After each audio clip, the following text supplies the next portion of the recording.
Good morning students.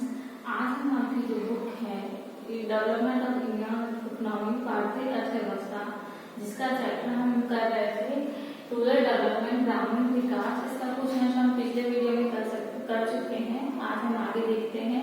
हमने पिछले video में देखा था कि क्या होता है रूरल डेवलपमेंट, उसकी क्रेडिट और मार्केटिंग फैसिलिटीज क्या होती है, कैसे उसमें डेवलपमेंट करना जरूरी है, गवर्नमेंट कैसे उसके अंदर अपने एफर्ट्स डाल रही है। आज हम देखते हैं एग्रीकल्चर मार्केटिंग सिस्टम, कृषि विपणन व्यवस्था। जो हमारे देश में एग्रीकल्चर मार्केटिंग सिस्टम है वो कैसा है। तो हम सभी जानते हैं कि डेली हम फ्रूट्स खाते हैं, वेजिटेबल्स खाते हैं और भी एग्रीकल्चर से रिलेटेड प्रोडक्ट्स का यूज करते हैं। तो ये चीजें हम तक पहुंचती कैसे है, वो भी रेगुलर बेसिस पे। डेली हम डेली मार्केट जाते हैं, डेली इनसे रिलेटेड कुछ ना कुछ प्रोडक्ट्स हम खरीदते हैं और हम परचेज करते हैं। तो ये पहुंचती कैसे है, तो इसके लिए सबसे इम्पोर्टेंट होता है मार्केटिंग सिस्टम। ये सभी हमसे बाजार व्यवस्था के थ्रू पहुंचती है, मार्केटिंग सिस्टम के थ्रू पहुंचती है, जिसे हम विपणन व्यवस्था भी कहते हैं। एग्रीकल्चर मार्केटिंग सिस्टम या कृषि विपणन व्यवस्था भी कहते हैं। तो कृषि विपणन होता क्या है, तो वो कृषि विपणन एग्रीकल्चर मार्केटिंग वह प्रोसेस है जिसमें देश भर में जो उत्पादित प्रोडक्शन होता है, जितना भी उत्पादित कृषि क्षेत्र का प्रोडक्शन होता है, उनका कलेक्शन, संग्रह करना, उनकी स्टोरेज करना, उनकी प्रोसेसिंग करना, उनकी पैकेजिंग करना, उनका ट्रांसपोर्टेशन करना, उनका ग्रेडिंग करना। तो मार्केटिंग सिस्टम में बहुत सारी चीजें आती हैं, कलेक्शन, संग्रह, स्टोरेज करना, पैकेजिंग करना, मार्केट ट्रांसपोर्टेशन है, प्रोसेसिंग है, ग्रेडिंग है, ये सभी सिस्टम और डिस्ट्रीब्यूशन। इनका डिस्ट्रीब्यूशन कैसे किया जाए, ये सभी एग्रीकल्चर मार्केटिंग सिस्टम के अंतर्गत आते हैं। एग्रीकल्चर मार्केटिंग सिस्टम, कृषि विपणन व्यवस्था, ये सब वही प्रोसेस है जिनमें ये सभी काम किए जाते हैं। तो सरकार इसको कैसे करती है या जो हमारे फार्मर्स है इसको कैसे करते हैं, तो हम इसके लिए देखते हैं कि जब हमारे स्वतंत्रता से पूर्व या जो हमारा इंडिपेंडेंस का ड्यूरेशन था, जब हमें मिली थी, तब हमारी इकोनॉमिक कंडीशन इतनी अच्छी नहीं थी और एग्रीकल्चर सिस्टम भी हमने देखा था कि ड्यू टू कॉलोनियल रूल कितना पिछड़ गया था। तो उस समय क्या होता था कि जो भी कृषि व्यवस्था थी जिसमें बड़े बड़े जो सामान्यकारी जो होते थे या जमींदार होते थे या बड़े व्यापारी होते थे, वो जो किसान हैं वो जो अपना मार्केट में अगर फसल बेचने जा रहे हैं तो उस फसल को उसकी उचित रेट नहीं देते थे, हेराफेरी कर लेते थे या उनके उत्पादन की गड़बड़ी कर लेते थे। तोल में माप तोल में डिफरेंस आ जाता था, होता कितना था बताते कितना थे उनको, क्योंकि इसका बेसिक रीजन होता था कि जो फार्मर्स थे उसको मार्केट की नॉलेज नहीं थी, उसे ये पता नहीं था कि मार्केट में अभी क्या प्राइस वैल्यू है, गेहूं का उत्पादन हो रहा है तो उसकी क्या कीमत है अभी बाजार में, उसे कोई जानकारी नहीं होती थी। उसके बाद स्टोरेज फैसिलिटीज नहीं होती थी, भंडारण सुविधाएं नहीं होती थी, तो वो ये वेट भी नहीं कर पाता था कि उधर उसको अपनी फसल के अच्छे दाम मिले तब तक वो वेट कर ले। वेट करने के लिए उसे अपने फसल को या अपने जो प्रोडक्शन हो उसको स्टोरेज हाउस में रखना पड़ता था।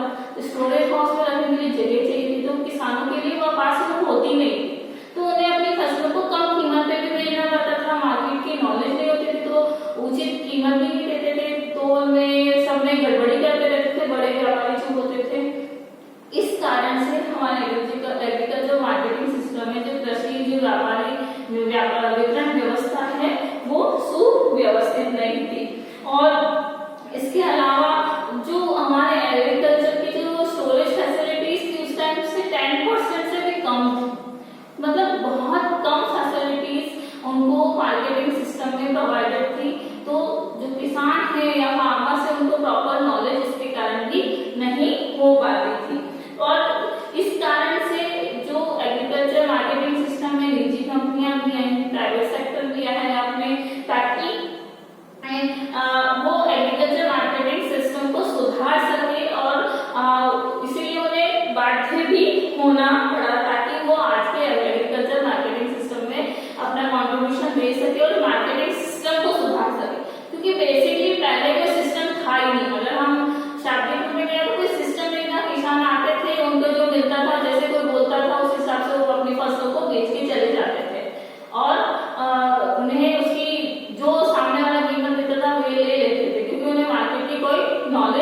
नहीं होने देगी। तो इस सिस्टम को लाने के लिए सरकार को निजी कंपनी दोनों इस सेक्टर में आए ताकि सिस्टम को सुधारा जा सके।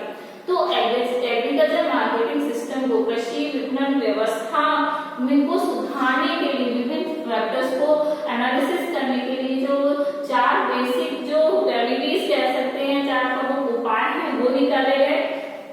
सबसे पहला उपाय जो ये माना गया है कि जो व्यवस्थित है और पारदर्शी विपणन व्यवस्था लागू करना, systematic and transparent marketing system होना चाहिए। कोई भी काम हो रहा है वो सिस्टम के साथ रूल बाय रूल होना चाहिए और ट्रांसपेरेंट होना चाहिए, मतलब उसकी जानकारी सभी व्यक्तियों को होनी चाहिए कि इस चीज की, इस उत्पाद की ये कीमत है मार्केट में, तो किसान को यही कीमत हमें दिलवानी है। ऐसी वो सबसे पहला जो उपाय सरकार ने निकाला है, जो निजी उद्यमियों ने निकाला कृषि विपणन व्यवस्था में सुधार के लिए, ये था कि व्यवस्थित और सिस्टमैटिक एंड जो ट्रांसपेरेंट मार्केटिंग सिस्टम को दशाओं का निर्माण करना, और मार्केट का रेगुलेशन करना, बाजार को नियमित बनाना, रेगुलर बनाना, ताकि लोग आराम से कभी भी जब भी उनकी फसलों का उत्पादन हो आकर बेच सके और अपना कंट्रीब्यूशन दे सके। इससे क्या होगा, कृषक जो फार्मर्स है और जो कंज्यूमर है दोनों को लाभ होगा, क्योंकि कृषक को अपनी फसल का उचित कीमत मिलेगा और जो उपभोक्ता है उसे भी अच्छी जो गुड प्रोडक्शन है, फसलें हैं वो अच्छे से मिल सकेंगे। लेकिन अभी भी हमारे देश में जो मार्केट सिस्टम है रेगुलेट नहीं हो पाया, नियमित नहीं हो पाया है प्रॉपर्ली। अभी भी 27,000 मार्केट जो कृषि मंडियां जिसे हम कहते हैं वो अनियमित है, इरेगुलर है, उसका कोई सिस्टम नहीं है। तो ये सभी चीजों को रेगुलेट करना बहुत जरूरी है ताकि इससे फार्मर्स को भी लाभ हो और उपभोक्ता कंज्यूमर दोनों को लाभ हो।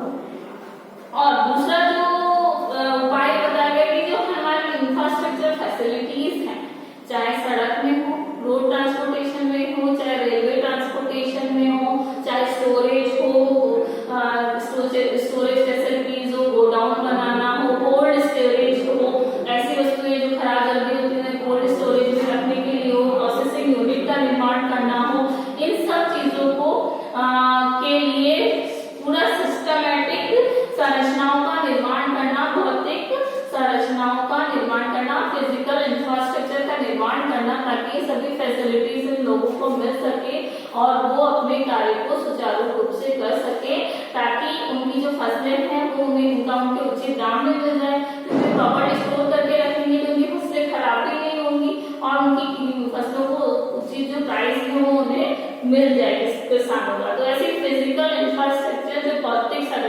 संरचनात्मक सुविधाएं हैं वो प्रोवाइड करना, जिससे कि मार्केटिंग सिस्टम को सुधारा जा सके और फसलों को जो प्रोडक्शन है, जो कृषक प्रोडक्शन करता है उसे सीधे मार्केट तक आराम से ले जा सके। कई बार कृषक इसलिए भी बाजार तक पहुंच नहीं पाता क्योंकि इंफ्रास्ट्रक्चर फैसिलिटी जो सड़क फैसिलिटी, सड़क है या रेलवे, जो रोडवेज और ट्रांसपोर्टेशन है वो प्रॉपर नहीं हो पाता, तो कृषक मार्केट तक पहुंच भी नहीं पाता। तो ये सब फैसिलिटीज को सिस्टमैटिक करना और इनका डेवलपमेंट करना ताकि एग्रीकल्चर मार्केटिंग सिस्टम प्रॉपर हो सके। अब इसके बाद जो तीसरा जो उपाय था वो ये था कि जो गवर्नमेंट मार्केटिंग थी उसके द्वारा जो फार्मर्स को उनकी जो प्रोडक्शन की मैक्सिमम प्राइस दिलवाना, उचित मूल्य दिलवाना, ताकि उन्हें किसान जो कि ऋण में डूबे हुए रहते हैं उन्हें फायदा हो और वो एग्रीकल्चर में आगे कार्य करने के लिए सक्षम बन सके। गुजरात और जो दूसरे देश के जो कंट्रीज के जो स्टेट्स हैं उन्होंने जो दुग्ध सहकारी समितियां बनाई, जो मिल्क कोऑपरेटिव सोसाइटीज बनाई और वो आज भी हमारे देश में बहुत प्रॉपर्ली वर्क कर रही है। इतनी अच्छी सिस्टमैटिक मार्केटिंग सिस्टम किया है कि गुजरात का और दूसरे जो स्टेट है जहाँ पे मिल्क का प्रोडक्शन ज्यादा होता है सिस्टमैटिक हो गया कि लोगों तक इजीली और अच्छे से पहुंच पा रहा है। लेकिन फिर भी कई जगह कोऑपरेटिव सोसाइटीज की बहुत कमी है, जिससे हमें ज्यादा से ज्यादा डेवलप करना पड़ेगा। मार्केटिंग और प्रोसेसिंग जो कोऑपरेटिव सोसाइटीज हैं उनके बीच में रिलेशन बढ़ाना होगा ताकि मार्केटिंग सिस्टम को सुदृढ़ किया जा सके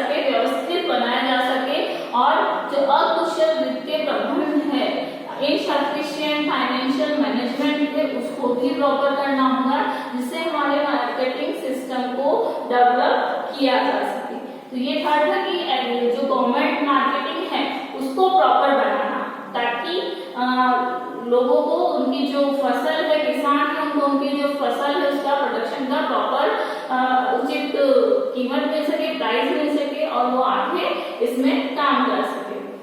और जो चौथा उपाय है, 3 उपाय हम अभी तक पढ़ चुके हैं, जिसमें पहला था सिस्टमेटिक एंड ट्रांसपेरेंट मार्केटिंग करना, दूसरा था ट्रांसपोर्टेशन या इंफ्रास्ट्रक्चर फैसिलिटीज को डेवलप करना, थर्ड था हमने पढ़ा था गवर्नमेंट मार्केटिंग को डेवलप करना, फोर्थ है हमारे जो नीतिगत साधन है उनमें इंफ्रास्ट्रक्चर जो पॉलिसी वाइज जो कंट्रीब्यूशन रहता है उसमें चेंजेस करना।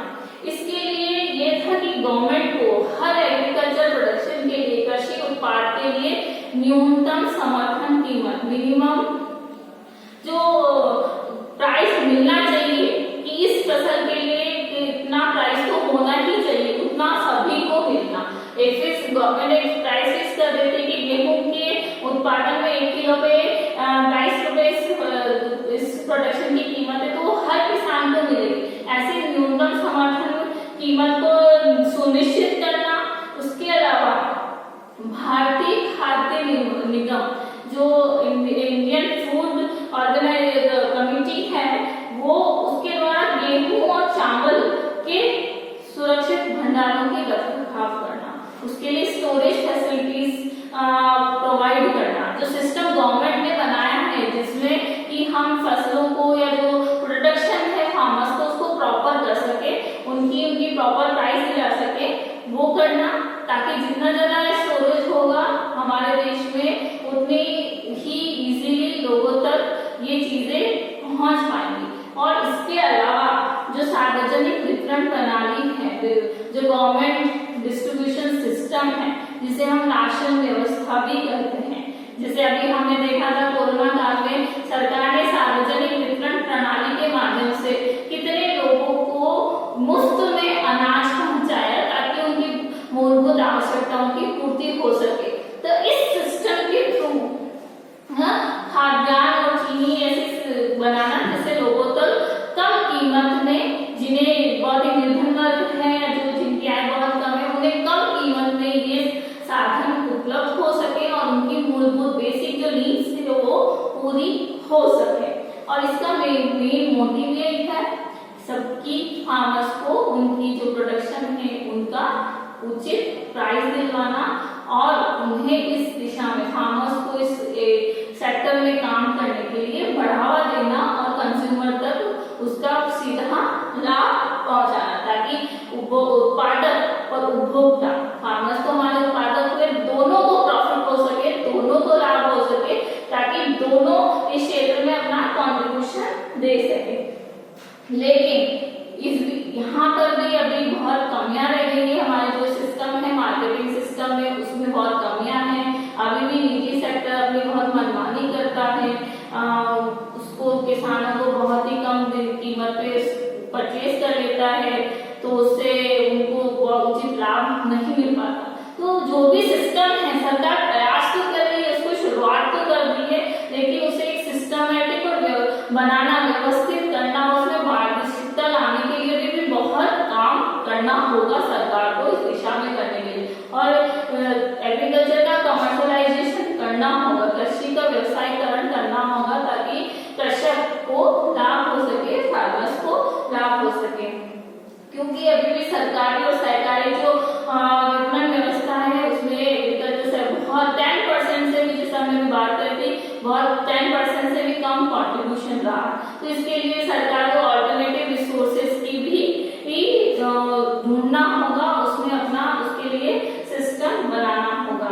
तो इन सभी कमियों को देखते हुए कुछ सिस्टम जो ऑल्टरनेटिव रिसोर्सेज है, ऑल्टरनेटिव जो मीडियम है या चैनल्स है, उनका प्रादुर्भाव तो हुआ है, वो इंट्रोड्यूस तो हुए हैं। तो हम देखते हैं कि ऐसे कौन कौन से ऑल्टरनेटिव रिसोर्सेज है, जैसे इमर्जिंग ऑल्टरनेटिव मार्केटिंग चैनल्स, वैकल्पिक क्रय विक्रय के साधनों का प्रादुर्भाव हुआ है, जिसमें हम देखेंगे कि जो किसान है, अपने जो फार्मर्स है, अपने प्रोडक्शन को कंज्यूमर तक पहुंचा सके, उपभोक्ता तक पहुंचा सके। क्योंकि मीडिएटर्स होने से क्या होता है कि फार्मर्स को सपोज 1 किलो 1 kg गेहूं की प्राइस 20 रुपीज मिली, लेकिन मीडिएटर्स की वजह से वो कंज्यूमर तक आते आते 40 रुपीज हो गई, तो बहुत ही ज्यादा रेट में वेरिएशन आ जाता है। तो इससे दोनों को उचित लाभ नहीं मिल पाता और जो बीच के मीडिएटर्स होते हैं, बिचौलिए होते हैं, बहुत ज्यादा प्रॉफिट अपना ले जाते हैं। तो इस कारण से उनको लाभ नहीं होता है। तो वैकल्पिक ऑल्टरनेटिव रिसोर्सेज का मेन मोटिव है कि जो किसानों का प्रोडक्शन है वो सीधे कंज्यूमर तक पहुंचाना, ताकि बेच सके, जिससे कि दोनों को लाभ हो। इसके लिए पंजाब, हरियाणा और राजस्थान में अपनी मंडी काम करती है, पुणे में हड़पसार मंडी काम करती है, आंध्र प्रदेश और तेलंगाना में रायगढ़ फल सब्जी मंडी काम करती है, तथा तमिलनाडु में उझावर मंडी काम करती है। और इसके अलावा नेशनल और मल्टीनेशनल जो कंपनीज हैं, तो जो फास्ट फूड के लिए फास्ट फूड प्रोडक्ट करती है, वो सीधे किसानों से, फार्मर्स से कांटेक्ट करती है कि उनका जो वो उनको कहते हैं कि आप इतना प्रोडक्शन करो, हम आपसे इसी प्राइस पे खरीदेंगे, और वो जो पूर्व निर्धारित कीमतें होती है उससे वो परचेज करते हैं। इससे क्या होता है कि सीधा जो प्रोडक्शन है वो कंज्यूमर तक पहुंच रहा है, इससे दोनों को लाभ होता है और उत्पादन इजीली भी हो जाता है और उसका प्रॉफिट दोनों ही अच्छे से ले पाते हैं। लेकिन फिर भी अभी भी एग्रीकल्चर सेक्टर में मार्केटिंग का विस्तार करने के लिए भी बहुत सारे कार्य करने होंगे। सरकार इसमें प्रयास करते है, बहुत सारी निजी कंपनियां भी प्रयास करते हैं, लेकिन वो काफी नहीं, उनमें और सुधार की आवश्यकता है। अब हमने देखा कि रूरल डेवलपमेंट के लिए एग्रीकल्चर सिस्टम को कैसे स्ट्रॉन्ग करना होगा, कैसे मार्केटिंग और क्रेडिट फैसिलिटीज को डेवलप करना होगा। हम देखते हैं कि एग्रीकल्चर सिस्टम को या रूरल डेवलपमेंट के लिए डाइवर्सिफिकेशन इनटू प्रोडक्टिव एक्टिविटीज, जो उत्पादक गतिविधियों का विविधीकरण करना होगा। विविधीकरण, डाइवर्सिफिकेशन के दो साइड्स होते हैं, दो पहलू होते हैं। पहले इसको ध्यान लेते हैं। पहला फैक्टर या पहला जो साइड होता है वो ये होता है कि जो क्रॉप्स का प्रोडक्शन होता है, जो फसलों का उत्पादन होता है, उसमें चेंजेस लाना, उसमें परिवर्तन लाना और उस सिस्टम को चेंज करना, मतलब क्रॉप प्रोडक्शन सिस्टम में चेंज लाना।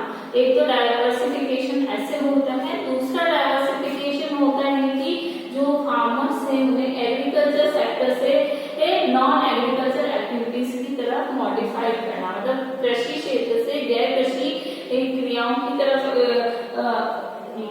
मोटिवेट करना या डाइवर्स करना, जो हमारी लेबर है उससे। और गैर कृषि क्षेत्र की एक्टिविटीज हैं पशुपालन, एनिमल हस्बेंड्री, मत्स्य पालन, और भी बहुत सारे हैं, मुर्गी पालन, और बहुत सारी एक्टिविटीज है, उस तरफ डाइवर्स करना, जिससे कि हम रूरल डेवलपमेंट में अपना कॉन्ट्रिब्यूशन दे सके। और ये डाइवर्सिफिकेशन, विविधीकरण क्यों आवश्यक है, सबसे इम्पोर्टेंट तो हम जानते हैं कि जो हमारा एग्रीकल्चर सेक्टर है उस पर बहुत ज्यादा बोझ बढ़ रहा है, बर्डनाइज हो रहा है, और उस पर रिस्क भी बहुत ज्यादा रहता है, जोखिम भी बहुत ज्यादा रहता है, जिसे हमें कम करने की जरूरत है। तो डाइवर्सिफिकेशन से क्या होगा कि जो लेबर है वो एग्रीकल्चर सेक्टर से हटकर नॉन एग्रीकल्चर एक्टिविटीज, गैर कृषि कार्यों में लगेगी, तो कृषि पर बोझ भी कम होगा और नॉन एग्रीकल्चर एक्टिविटीज से जो अर्निंग रिसोर्सेस है वो भी कमाना इजी होगा। तो इससे ऑल्टरनेटिव सस्टेनेबल डेवलपमेंट को बहुत ज्यादा अपॉर्चुनिटीज मिलती हैं, अवसर मिलते हैं। जो वैकल्पिक आजीविका के साधन है उससे वो उपलब्ध हो पाते हैं डाइवर्सिफिकेशन से, विविधीकरण से, कि हम दूसरे कृषि क्षेत्र पे वर्डनाइज ना होकर अन्य क्षेत्रों की तरफ मुड़े, और ताकि हम अपने जो एग्रीकल्चर के बर्डन को कम कर सके और रूरल डेवलपमेंट में अपना कॉन्ट्रिब्यूशन दे सके।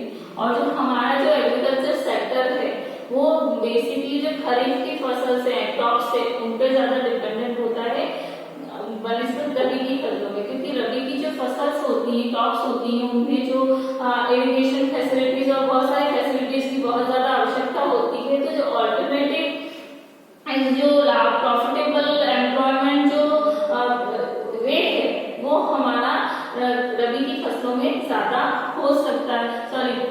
की फसलों में ज्यादा हो सकता है, क्योंकि रबी की फसलों में इतनी अपॉर्चुनिटीज नहीं होती हैं। इसके अलावा जो विविधीकरण से हमें जो है बहुत सारे प्रोडक्शन हो या जो प्रॉफिटेबल एक्टिविटीज हो उसके प्रसार होगा, तो गांवों में जो पॉवर्टी है वो भी कम होगी, और जो आर्थिक विषमताएं हैं, जो इकोनॉमिकल डिफरेंसेस हैं वो भी कम होंगे, और जो किसान है वो उसको दूर करने में समर्थ हो पाएगा। और जो खेती के इसके अलावा डाइवर्सिफिकेशन से हमें क्या है, आय में स्थिरता मिलेगी, इनकम में स्टेबिलिटी मिलेगी, और भी जो ईंधन है या उनसे संबंधित जो साधन है वो हमें इजीली अवेलेबल हो पाएंगे।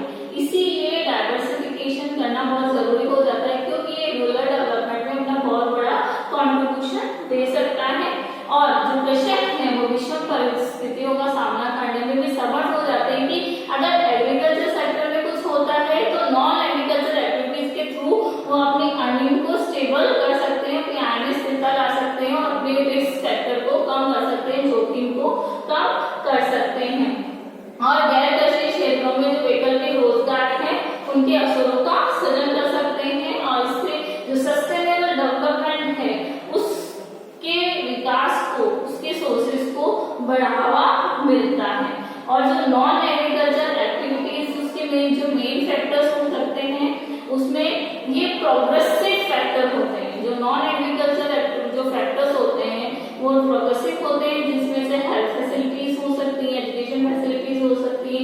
इसके अलावा जो गतिशील उप घटक हैं, जो प्रोग्रेसिव सब फैक्टर्स हैं, उनमें है हमारी एग्रीकल्चर प्रोसेसिंग इंडस्ट्री है, खाद्य जो फूड प्रोसेसिंग इंडस्ट्रीज है, या जो चर्म उद्योग है जिसे हम लेदर इंडस्ट्री कहते हैं वो है। इनका डेवलपमेंट हो सकता है, पर्यटन या ये जो टूरिज्म है उसको बढ़ावा मिल सकता है। ये प्रोग्रेसिव यूनिट हो सकती है नॉन एग्रीकल्चर एक्टिविटीज की फैक्टर्स। इसके अलावा इसमें जो हम कुछ ऐसे इंडस्ट्रीज को भी ले सकते हैं जो कि लो प्रोडक्टिविटी देती है, लेकिन वो हमारे ट्रेडिशनल इंडस्ट्रीज कह सकते हैं या परंपरागत उद्योग कह सकते हैं, जिसमें हम ले सकते हैं कि हमारे जो मिट्टी के बर्तन बनाने वाले जो उद्योग हैं, जो बनाते हैं शिल्पकलाएं, हस्तकलाएं, जो हमारे ट्रेडिशनल इंडस्ट्रीज हैं उसमें भी हम डेवलप कर सकते हैं, जिससे कि हमारा इकोनॉमिक डेवलपमेंट इजीली हो सके। इसके अलावा जो हमारा पहले ये होता था कि जो हमारा एग्रीकल्चर सेक्टर है उसमें महिलाएं ज्यादा काम करती थी कृषि क्षेत्र में, और गैर कृषि क्षेत्र में पुरुष जो मेल सेक्टर है वो ज्यादा ध्यान देता था। लेकिन अब क्या हो रहा है कि जो ऑल्टरनेटिव सेक्टर्स हैं जिसमें हम हमारे एनिमल हस्बेंड्री या बहुत सारे जो दूसरे इंडस्ट्रीज हैं जो कि कृषि से ही रिलेटेड है, एग्रीकल्चर से ही रिलेटेड है, उसमें महिलाएं भी आगे बढ़ रही हैं। तो इस सब का डेवलपमेंट करना जरूरी है। क्यों? क्योंकि इससे हमें क्या होगा, हमारे जो एग्रीकल्चर सेक्टर पे बर्डन कम होगा, जोखिम कम होगा, फार्मर्स को उनकी प्रोडक्टिविटी के प्राइस मिल पाएंगे, और कोई भी प्रॉब्लम होती है एग्रीकल्चर सेक्टर में तो उसे नॉन एग्रीकल्चर सेक्टर के थ्रू हम पूरा कर पाएंगे।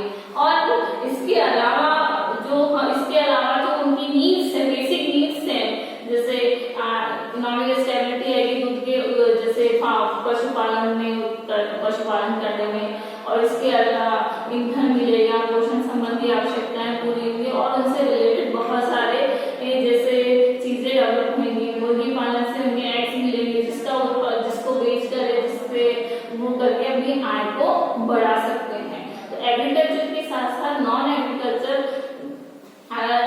सेक्टर की और डाइवर्सिफिकेशन करने से हम हमारे रूरल डेवलपमेंट को भी एक सिस्टम दे सकते हैं, व्यवस्था दे सकते हैं, जिससे कि जो ग्रामीण व्यवस्था जो मेनली कृषि पर आधारित है उसे गैर कृषि कार्यों की ओर डाइवर्ट करके उसके विकास को सुदृढ़ कर सकते हैं, स्टेबल कर सकते हैं। तो मेनली जो हम इसमें कुछ जो इंडस्ट्रीज मानते हैं, जिस नॉन एग्रीकल्चर एक्टिविटीज हैं, उनमें कुछ इंडस्ट्रीज है जिसके डेवलपमेंट में हम ध्यान दे सकते हैं। जैसे सबसे पहले है एनिमल हस्बेंड्री, पशुपालन, फिर फिशरीज, मत्स्य पालन, हॉर्टिकल्चर, उद्यान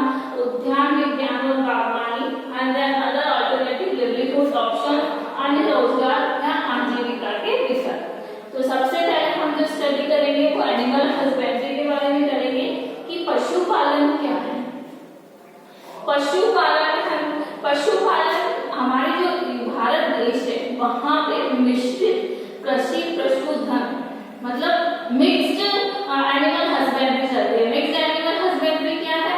मिक्स्ड एनिमल हस्बेंड्री में है कि सभी तरह के जो एनिमल्स होते हैं वो इंक्लूड होते हैं। जैसे सिर्फ गाय नहीं, गाय भैंस बकरी सभी, भेड़े मुर्गी बहुत सारे, काऊ है बफेलो, ये सभी एनिमल्स एक साथ इस तरह के प्रोडक्शन में हम यूज लेते हैं। तो हमारे देश में मेनली मिक्स्ड एनिमल हस्बेंड्री का ज्यादा यूज होता है।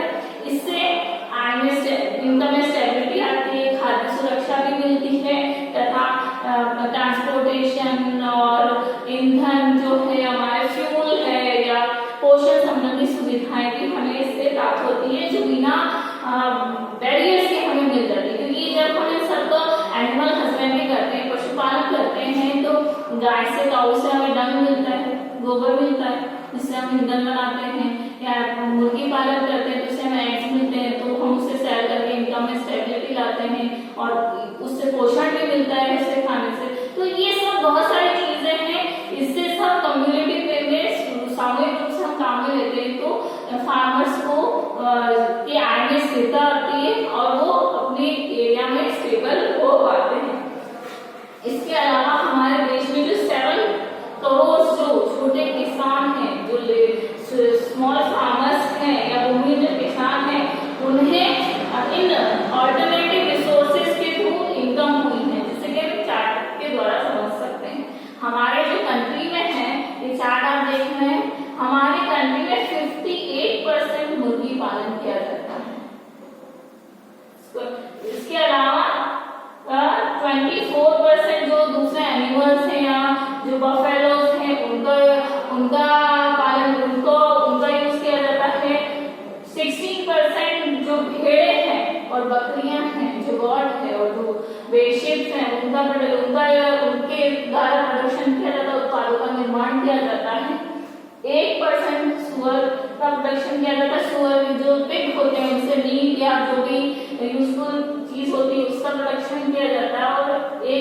और 1% अन्य जो एनिमल्स हैं, अन्य पशुओं में हम ले सकते हैं ऊंट है, डोंकी है, खच्चर है, इन सब का हॉर्स है, इन सब में 1% अन्य में इन सबको यूटिलाइज किया जाता है। 1% में ये अन्य पशु में काउंट किए जाते हैं जिनके द्वारा हम इजीली नॉन एग्रीकल्चर एक्टिविटीज के थ्रू इजीली इनकम जनरेट कर सकते हैं, आसानी से आय प्राप्त कर सकते हैं। हमारे देश में 2012 तक 2012 तक करीब 300 मिलियन मवेशी थे, मतलब एनिमल्स थे जिसमें काऊ बफेलो कुछ भी हो सकता है, ये 3 मिलियन मवेशी थे। इसके अलावा 100 मिलियन 108 मिलियन भैंसें थी, बफेलोस थी। तो हम देखते हैं कि हमारे देश में इतना ज्यादा एनिमल्स हैं जिसका हम यूटिलाइज करके उसके वैकल्पिक ऑल्टरनेटिव इनकम रिसोर्स में हम कन्वर्ट कर सकते हैं। तो इनका हमें अच्छे से यूटिलाइज करके इनकम जनरेट करने की जरूरत है। इसके अलावा जिन एनिमल्स से हमें जो डेयरी इंडस्ट्रीज है जो दूध उत्पादन के लिए काम करती है उनका डेवलपमेंट हो सकता है। 1951 से 2016 के बीच में 1950 से 2016 के बीच में जो हमारे कंट्री में जो मिल्क का प्रोडक्शन था, दूध का जो उत्पादन था वो लगभग 10 गुना बढ़ गया था, 10 टाइम्स बढ़ गया था due to proper utilisation of these animals. और ये सबसे ज्यादा और इनका क्रय भी बहुत ज्यादा, सेलिंग और परचेज भी बहुत ज्यादा बढ़ गई थी। ये सब हुआ था ऑपरेशन फ्लड। एक ऑपरेशन आया था जिसने दुग्ध उत्पादन के क्षेत्र में एक रेवोल्यूशनरी वर्क किया था। जैसे ग्रीन रेवोल्यूशन आई थी जिसने कृषि क्षेत्र में प्रोडक्शन को इंक्रीज किया था, वैसे ही डेयरी इंडस्ट्रीज में दुग्ध उत्पादन को, मिल्क प्रोडक्शन को इंक्रीज करने के लिए ऑपरेशन फ्लड स्टार्ट हुआ था, जिससे हमारे कंट्री में 1951 से 2016 के बीच में लगभग जो दूध है उसमें 10 गुना की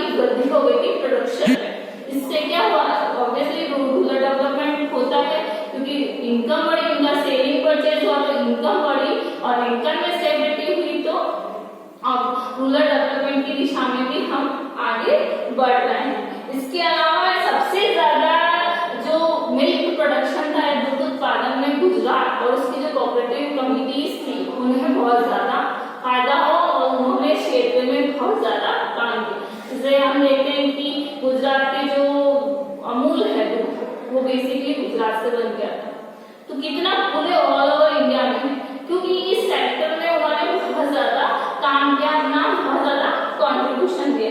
इसके अलावा दूध उत्पादन में गुजरात के अलावा आते हैं एमपी, मध्य प्रदेश, उत्तर प्रदेश, आंध्र प्रदेश, महाराष्ट्र, राजस्थान, पंजाब। ये सभी स्टेट्स जो हैं इस वे में, इस दिशा में मिल्क प्रोडक्शन के वे में या डेयरी इंडस्ट्रीज में बहुत ज्यादा अपना कॉन्ट्रीब्यूशन दे रहे हैं और प्रोडक्शन इंक्रीज हो रहा है। इनसे अब दूध के अलावा तो दूध तो मिलता ही है, इसके अलावा बहुत सारी चीजें मिलती है, जैसे मीट मिलता है, एग मिलता है, दूध मिलता है, तो ये सब चीजें हमें मिलती हैं। तो हमें ऑल्टरनेटिव नॉन एग्रीकल्चर जो एक्टिविटीज हैं उसके थ्रू भी हम अपनी इकोनॉमी में स्टेबिलिटी ला सकते हैं।